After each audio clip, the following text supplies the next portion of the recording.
Assalamualaikum warahmatullahi wabarakatuh. Perkenalkan, nama saya Preti Junita dengan NIM 2101147. Saya dari kelompok 19.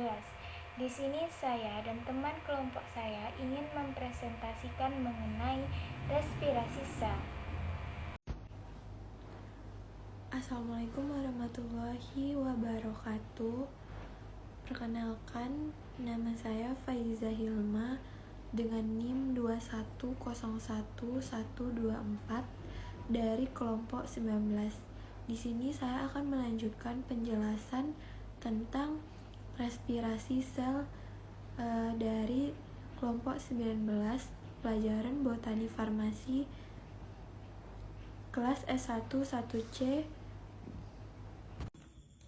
Perkenalkan, nama saya Hafifah Aulia Arsyad dengan NIM 2101127.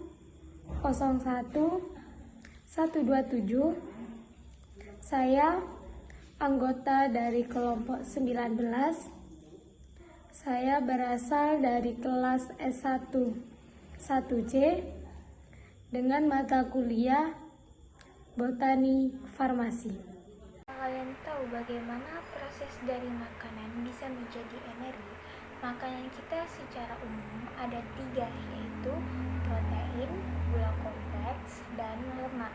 Dari ketiganya yang menjadi sumber energi utama adalah gula kompleks. Nah, gula kompleks ini akan dicerna oleh sistem pencernaan kita sampai akhirnya menjadi glukosa. Terus gimana caranya dari glukosa menjadi energi?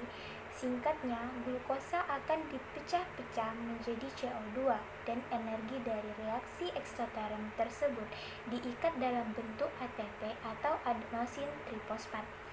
Kalau kita lihat lebih detail, proses pembentukan energi dimulai saat glukosa masuk ke dalam sitosol sel.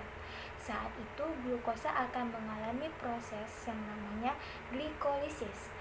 Pada proses ini, glukosa akan dipecah menjadi 2 asam pirufat. Reaksi tersebut dipakai untuk mengikat 2 ATP dan 2 NADH.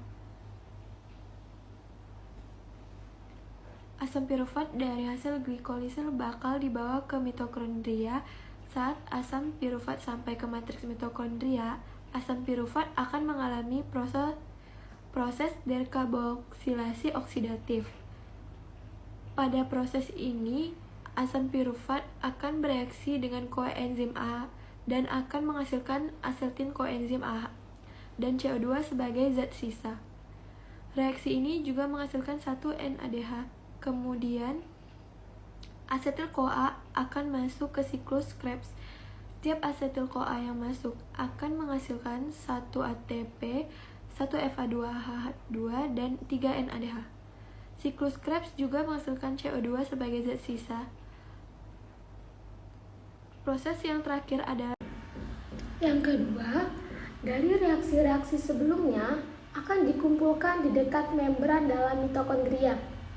Lalu, NADH dan FADH2 akan memberikan elektronnya kepada protein transport yang berbeda.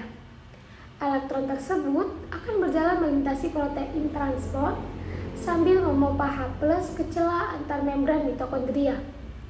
Kemudian, elektron akan ditangkap oleh oksigen sehingga dapat berikatan dengan H+ membentuk H2O.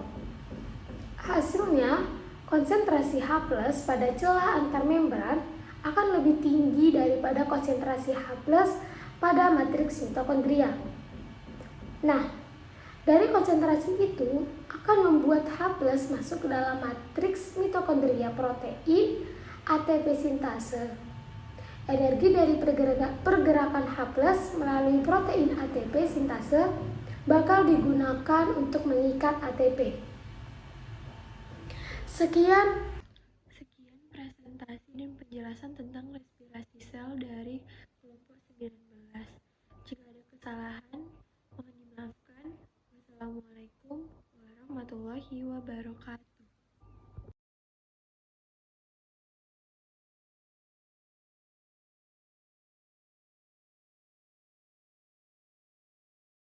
Created using Powtoon.